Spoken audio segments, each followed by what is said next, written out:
Bonjour à tous et bienvenue sur yakakak.fr, je m'appelle Erwan et aujourd'hui nous allons commencer une nouvelle série de formations autour de DaVinci Resolve.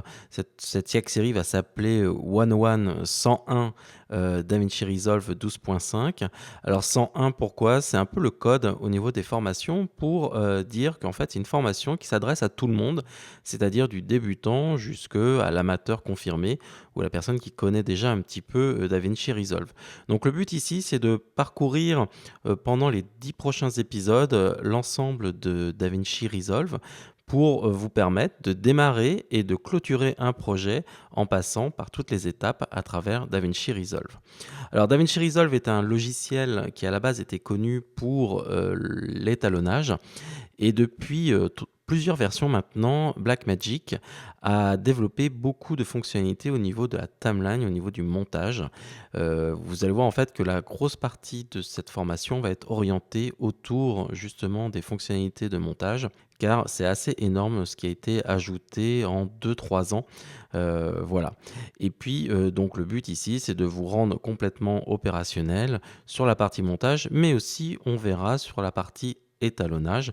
Plus tard, une nouvelle série viendra peut-être un peu plus orientée sur l'étalonnage et peut-être sur le montage un petit peu plus évolué. En tous les cas, on va démarrer tout de suite.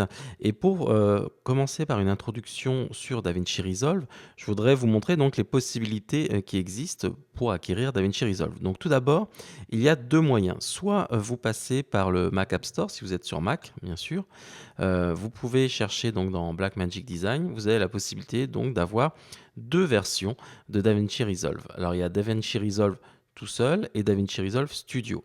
Le Resolve, en fait, vous permet d'avoir en fait DaVinci Resolve gratuitement, entièrement fonctionnel, alors que la version Studio, vous voyez, qui est au prix de 499,99 €, est une version avec des fonctionnalités en plus qui va vous permettre en fait de travailler plus en collaboration, mais je vais y revenir un petit peu plus tard.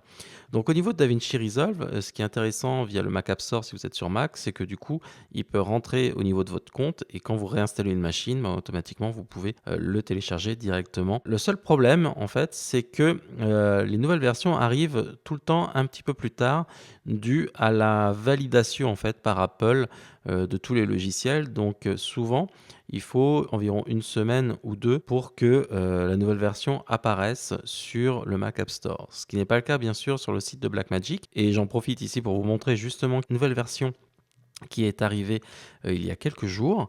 Et donc si je vais par exemple dans la rubrique support, de Blackmagic, voilà. Je peux choisir donc le petit onglet qui est ici, qui s'appelle DaVinci Resolve et Fusion Software.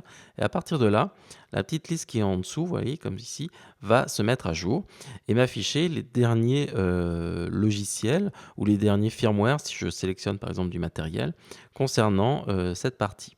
Et donc, ce qui est intéressant ici, c'est que vous voyez que j'ai accès donc à DaVinci Resolve 12.5.3, alors que ici j'étais sur le Mac App Store à la 12.5.2. Donc si vous voulez être sûr d'avoir la dernière version, je vous conseille vraiment d'aller sur le site de Blackmagic, mais si vous n'êtes pas pressé ou si vous voulez télécharger via le Mac App Store, bien sûr, il y a toujours la possibilité, et puis par exemple vous pouvez y aller et ça peut être mis à jour lorsque vous allez sur le Mac App Store. Donc n'hésitez pas à regarder les deux sites, le premier site Blackmagic pour voir quelle est la dernière version en date, et voir si sur le Mac App Store c'est bien cette dernière version. Alors nous, ce qui nous intéresse ici, et pour cette formation, je vais utiliser la version en fait gratuite pour que tout le monde puisse tester en fait cette version, qu'on soit à égalité.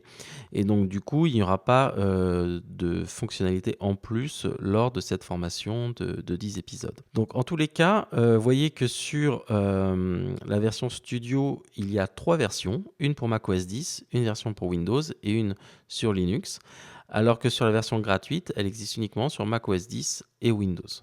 D'accord? Donc possibilité de télécharger en fait cette version gratuitement directement.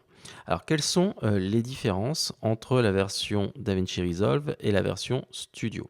Alors pour cela, j'ai fait une petite présentation. Donc je vais vous montrer et lister les grosses en fait différences avec la version Studio.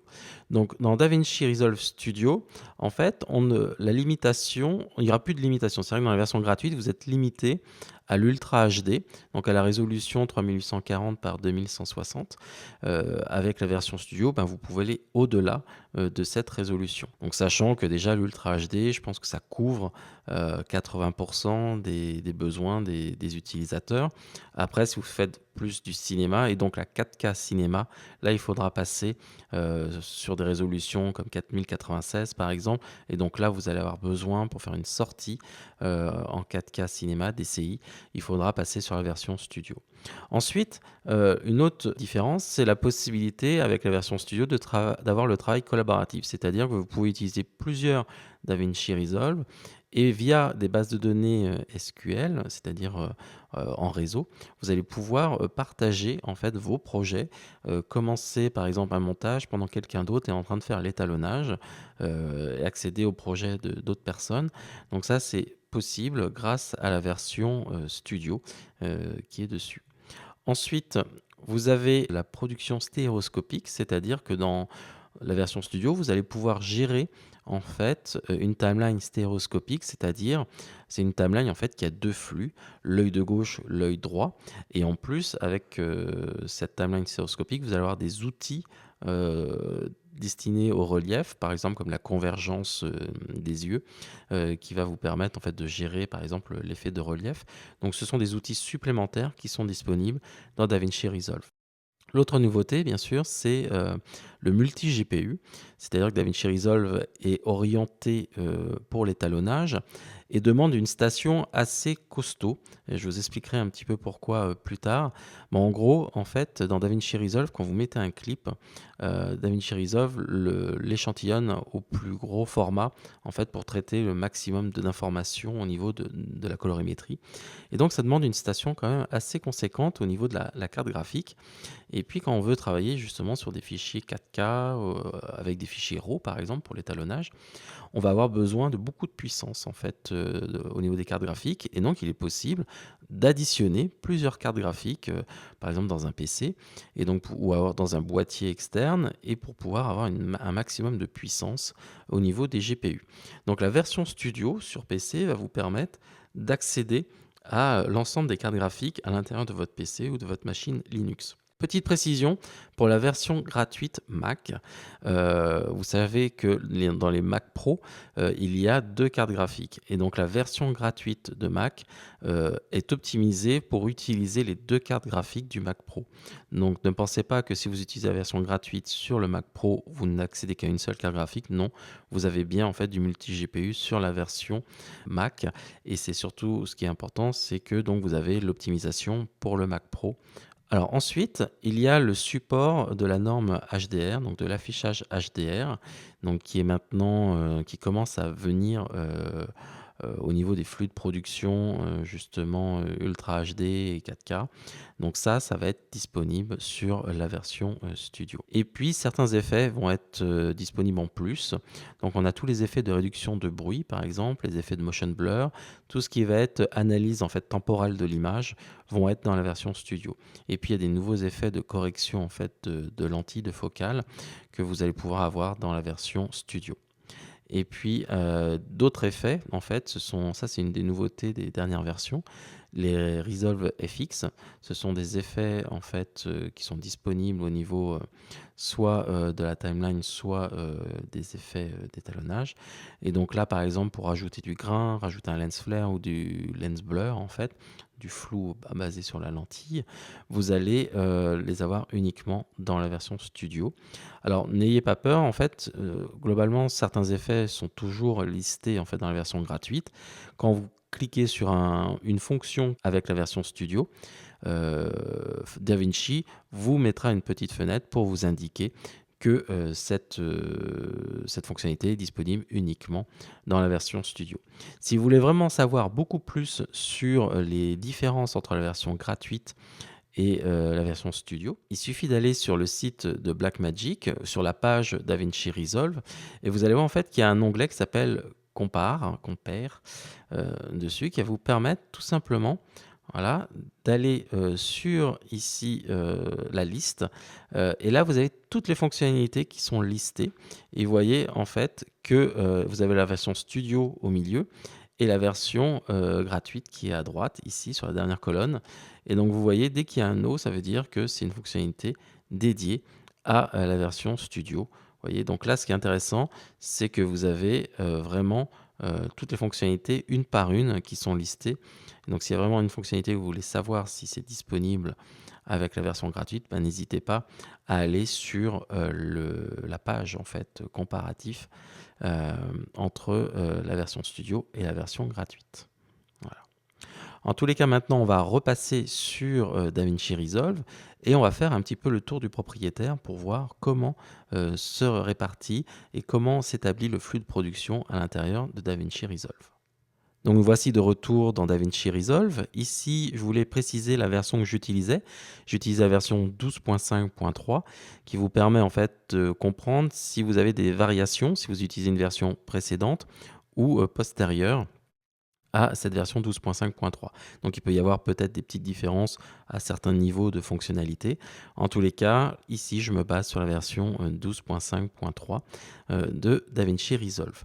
Donc, ce qu'on va faire ici, c'est que je vais cliquer dans cette version. Et le but ici, c'est de vous montrer un petit peu le flux de production de DaVinci Resolve et comment fonctionne et comment se répartit le travail au sein de DaVinci Resolve. En fait, ce qui est très intéressant, et dès le départ, il faut se concentrer en fait sur le bas de l'interface, car vous avez une barre avec 4 onglets, 4 boutons, qui va vous permettre ici de travailler en fait par étapes. Et ce que j'aime plus particulièrement dans DaVinci Resolve, c'est extrêmement clair et précis, c'est-à-dire que vous avez un premier onglet ici qui s'appelle Média. Dans Média, on va pouvoir traiter ici l'ensemble des événements, c'est-à-dire qu'on va pouvoir faire l'acquisition des médias, que ce soit sur cassette ou que ce soit via des fichiers, bien sûr. Donc ça, on va le voir en détail. Ensuite, une fois qu'on a fait l'acquisition des médias, on va pouvoir les organiser. Donc, par exemple, créer des dossiers, ce qu'on appelle des chutiers, des bins, et donc, on va pouvoir classer un petit peu ces médias. On va pouvoir rentrer des métadonnées si on a besoin d'ajouter, par exemple, des informations liées à chaque clip, par exemple.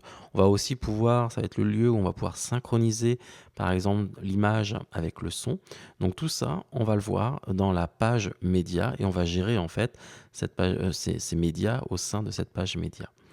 Ensuite, on a la partie edit, donc la partie montage. C'est-à-dire qu'une fois qu'on a euh, préparer en fait l'ensemble des chutiers avec toutes les métadonnées et tout ça, on va pouvoir accéder à toutes ces métadonnées ici et accéder par exemple à l'ensemble des dossiers, des chutiers que l'on a préparés dans la page média.